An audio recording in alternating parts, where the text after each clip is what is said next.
Bienvenue sur les Veilleurs de temps, votre portail vers les moments les plus transformateurs qui façonnent notre avenir. Aujourd'hui, nous vous apportons une histoire qui pourrait redéfinir la médecine moderne. La percée de la Russie dans le développement d'un vaccin contre le cancer, une innovation médicale qui entre déjà en essais cliniques sur l'homme. Il ne s'agit pas seulement de science, il s'agit de géopolitique, de monopole pharmaceutique, de la guerre de l'humanité contre le cancer et du visage changeant des soins de santé mondiaux. Le cancer hante l'humanité depuis longtemps. Malgré des avancées monumentales en médecine, le cancer reste la deuxième cause de décès dans le monde. Des millions de personnes sont diagnostiquées chaque année, et bien que des traitements existent, chimiothérapie, radiothérapie, immunothérapie, aucun n'offre un succès garanti et universel.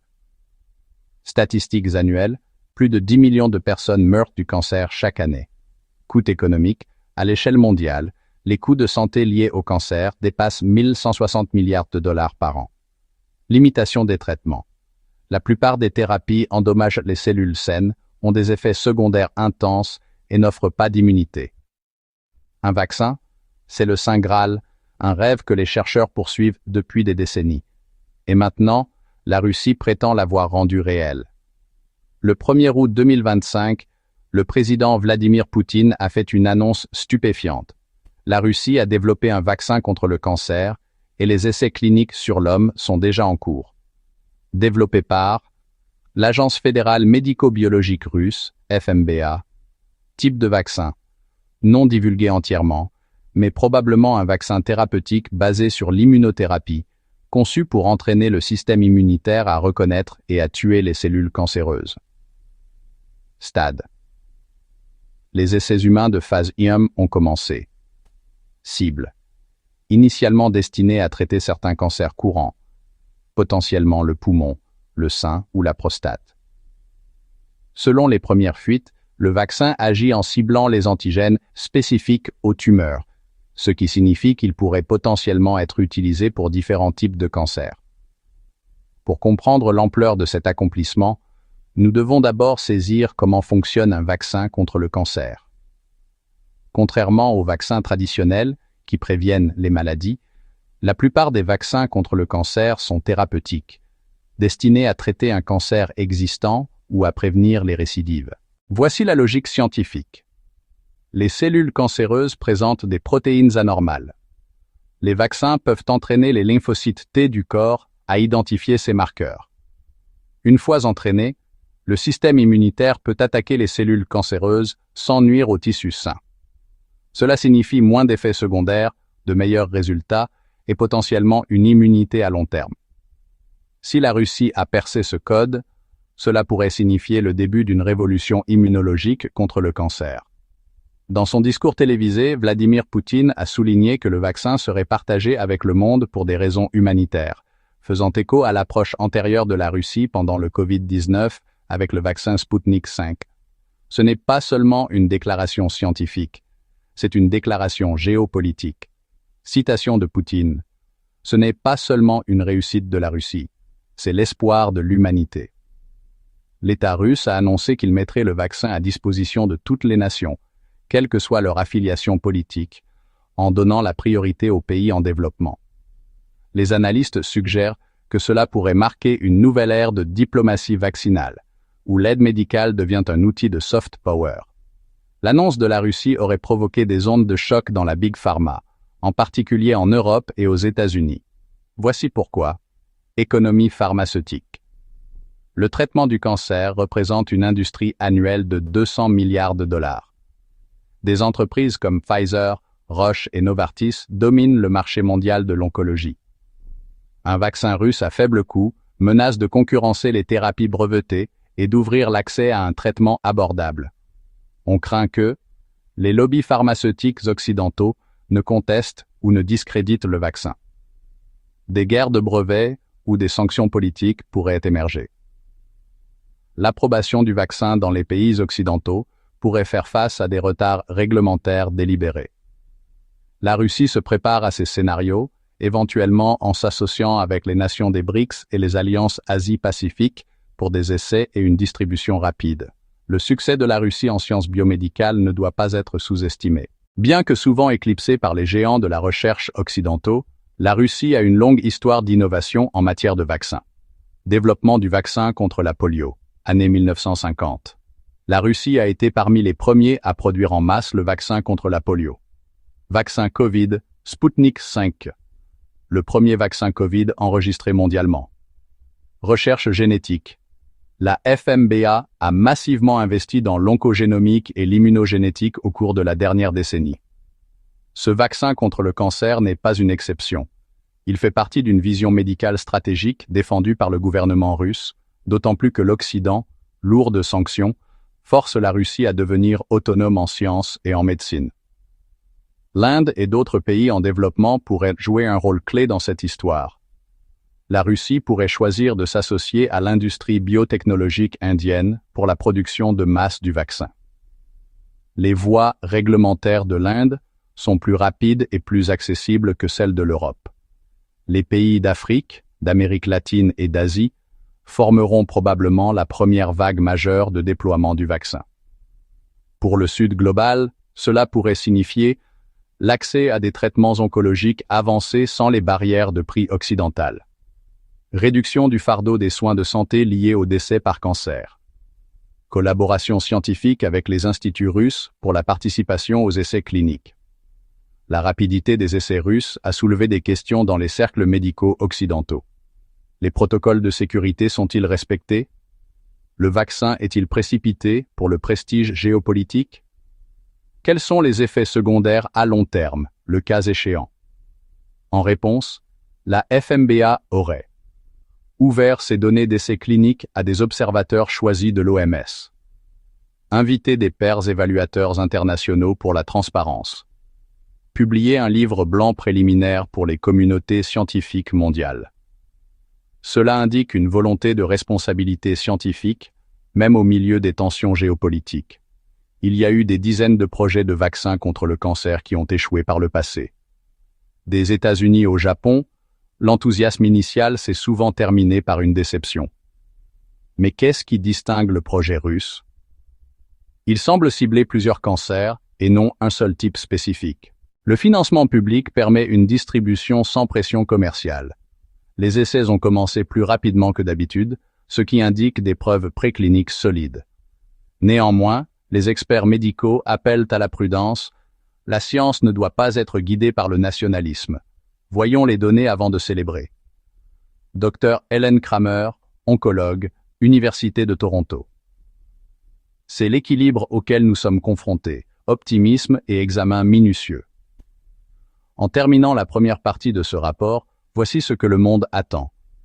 Les données complètes de l'essai de phase 1, attendues dans 2-3 mois.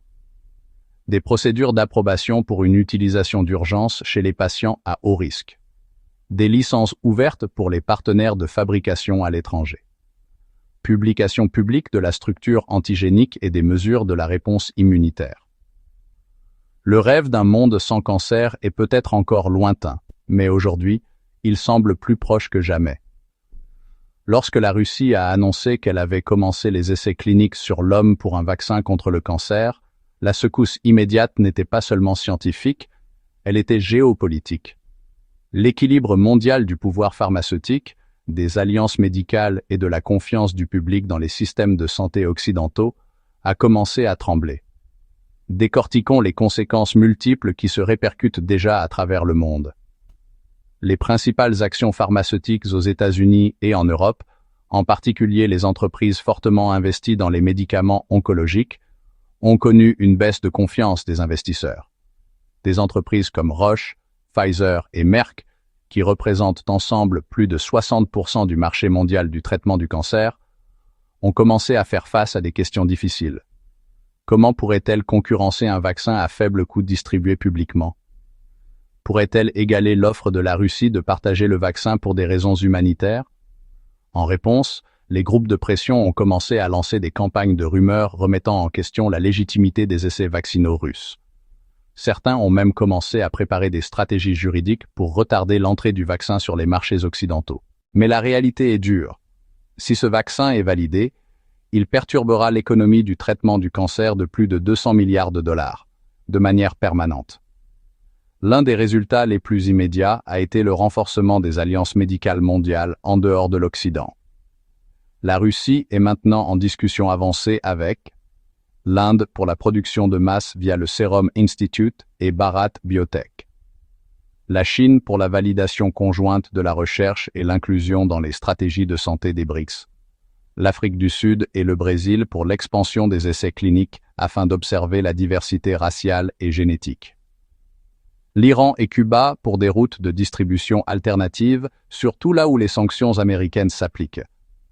Ces mouvements suggèrent un nouvel ordre mondial de la santé où l'accès aux médicaments n'est plus dicté uniquement par la FDA ou l'EMA, mais par un consensus mondial multipolaire et décentralisé. La FMBA russe a publié des données préliminaires de ses essais de phase 1, déclarant « aucun événement indésirable grave chez les premiers participants aux essais ». Réponse mesurable des lymphocytes T contre les antigènes tumoraux connus. Résultats prometteurs chez les patients atteints de cancer à un stade précoce et résiduel. Mais les revues occidentales demandent plus, une évaluation par les pairs en aveugle par des experts en oncologie indépendants, un suivi longitudinal sur 6 à 12 mois, des méthodologies cliniques open source pour confirmer la reproductibilité. Quelques questions posées à l'échelle mondiale. Fonctionne-t-il sur tous les types de cancers ou seulement sur des types spécifiques? Est-il plus préventif ou thérapeutique? Des doses de rappel seront-elles nécessaires? Quelle est la durabilité du vaccin en termes de mémoire immunitaire? La Russie a promis de publier toutes les données dans The Lancet, le NEJM, ou une revue ouverte bilingue russe-anglais. Face à une telle étape médicale majeure, les agences internationales interviennent désormais. L'Organisation mondiale de la santé, OMS, a envoyé des observateurs à Moscou pour vérifier les pratiques cliniques et l'éthique des essais.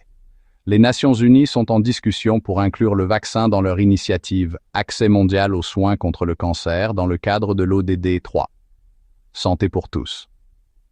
Un système de type COVAX de l'OMS pour le cancer est en proposition où les pays mettent en commun leurs ressources pour distribuer des vaccins aux nations plus pauvres. Mais les États-Unis et l'UE font pression sur l'OMS pour une diligence raisonnable, craignant que la pression politique ne compromette l'évaluation scientifique. Cela a créé une impasse diplomatique. La Russie souhaite une validation accélérée et un déploiement mondial. L'Occident souhaite une vérification lente et des tests échelonnés. Le monde regarde, divisé, tandis que des vies sont en jeu. S'il y a un groupe qui bénéficiera le plus, ce sont les populations défavorisées et marginalisées du monde entier. Afrique subsaharienne, taux de mortalité par cancer élevé en raison du manque d'infrastructures de radiothérapie et de chimiothérapie. Asie du Sud. Des millions de personnes souffrent de cancers buccaux, du sein et du col de l'utérus, beaucoup n'étant diagnostiqués que trop tard. Amérique latine rurale. Des soins de santé inadéquats entraînent un diagnostic tardif du cancer et de mauvais résultats. Pour ces communautés, le vaccin russe n'est pas seulement de la science, c'est le salut. Si son prix est fixé à un niveau accessible au public, même à 10-20 $ par dose, il pourrait sauver des millions de vies au cours de la prochaine décennie. Cela pourrait modifier l'équité mondiale en matière de santé, en donnant du pouvoir aux pays en dehors du complexe médico-industriel. L'essor de la diplomatie vaccinale soulève également des questions éthiques. Un vaccin salvateur devrait-il être utilisé comme un outil de soft power? La santé mondiale peut-elle jamais être séparée de l'ambition nationaliste? Les accusations occidentales de propagande russe sont-elles justes ou simplement protectionnistes? La Russie a ouvertement invité l'Occident à collaborer, mais beaucoup voient cela comme un défi plutôt qu'une branche d'olivier. La question plus profonde. L'humanité est-elle prête à embrasser un avenir médical dirigé par des nations en dehors de l'Occident? Ou le nationalisme continuera-t-il à l'emporter sur la sainteté de la vie? Pour éviter les écueils du déploiement du vaccin Covid-19, où la thésaurisation, la protection des brevets et les goulets d'étranglement de la chaîne d'approvisionnement ont entravé l'accès, la Russie adopte une stratégie de production parallèle. Des pôles régionaux en Inde, au Vietnam, en Égypte et en Argentine. Des accords de transfert de technologie avec les nations des BRICS et de l'ASEAN. Utilisation de versions neutres en matière de chaîne du froid. c'est-à-dire des vaccins qui ne nécessitent pas de stockage à 70 degrés Celsius, contrairement à certains vaccins à ARNM. Cela permettrait aux vaccins contre le cancer d'atteindre les régions éloignées et tropicales sans infrastructure avancée. Selon le ministère russe de la Santé, 50 millions de doses pourraient être fabriquées dans les 12 mois, si les partenariats restent ininterrompus. Des médecins de pays en développement qui ont examiné les données initiales ont commencé à partager des réponses pleines d'espoir. Si cela fonctionne, même à 50% de ce qui est promis, cela changera à jamais la façon dont nous traitons le cancer. Enfin, quelque chose qui pourrait être abordable, efficace et pratique pour notre peuple. Même les médecins occidentaux, bien que prudents, sont intrigués. Il ne s'agit pas de politique. Si ça marche, nous devons l'adopter. Point final. Ce qui devient clair, la communauté scientifique pourrait combler les fossés politiques plus rapidement que les gouvernements. Bien que le vaccin soit encore en phase d'essai, la sensibilisation et l'engagement du public sont essentiels. Voici ce que les citoyens du monde entier devraient exiger. Transparence dans le partage des données. Pression sur l'OMS pour une évaluation impartiale. Responsabilité de leur propre gouvernement. Vont-ils le bloquer, l'adopter ou collaborer? Des groupes de défense de la santé publique au Nigeria, en Indonésie et au Bangladesh ont déjà lancé des campagnes en ligne demandant à leur gouvernement de soutenir les données des essais russes et de se préparer à déployer le vaccin s'il est validé. Ce vaccin n'émerge pas dans le vide. Il fait partie d'une tendance plus large de décentralisation mondiale dans la santé, la science et la technologie. Relions les points. La Chine, leader dans le CRISPR et l'édition génétique. L'Inde développe des kits de diagnostic économique. L'Afrique investit dans la production locale de vaccins. La Russie livre maintenant le premier essai mondial de vaccins multicancers. Le monde de la médecine n'est plus uniquement occidental.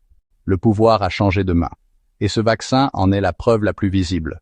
Pendant la crise du Covid-19, les nations riches ont thésaurisé les vaccins. Les détenteurs de brevets ont refusé de partager. Des milliards de personnes dans les pays pauvres ont attendu et sont mortes. La Russie prétend inverser ce comportement. En offrant un accès ouvert, des licences à faible coût et des stratégies axées sur la santé publique, il se positionne comme l'anti-Big Pharma. Cela durera-t-il?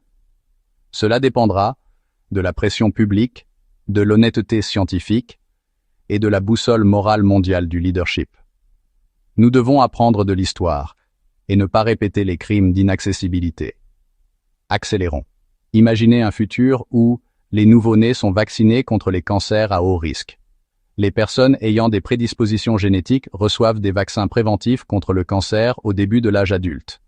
Le cancer devient aussi gérable que la grippe, ou même plus rare. Des vaccins de rappel annuels pour les antigènes tumoraux connus protègent les populations. Ce n'est plus de la science-fiction. Cela pourrait être notre prochaine décennie, si l'humanité s'unit autour de la science et non du profit. Chers téléspectateurs d'Infinite Archive, nous sommes à la croisée des chemins. Une voie mène à la médecine open source, à la solidarité sanitaire mondiale et à un monde sans cancer. L'autre voie continue avec les monopoles pharmaceutiques, l'accès à la santé géobloqué et des millions de morts inutiles. Le vaccin russe contre le cancer est plus qu'une injection, c'est un test de nos valeurs. Réussirons-nous? Cela ne dépend pas des présidents ou des PDG, cela dépend de nous. Vous avez regardé Infinite Archive, où nous découvrons non seulement ce qui se passe dans le monde, mais aussi pourquoi c'est important. Si ce vaccin est réel et que la science tient ses promesses, nous pourrions assister au début de la fin du cancer tel que nous le connaissons. Mais seulement si nous nous élevons au-dessus du profit, de la politique et des préjugés. Restez à l'écoute. Restez curieux. Restez humain. Abonnez-vous à Infinite Archive, où chaque découverte raconte une histoire plus profonde.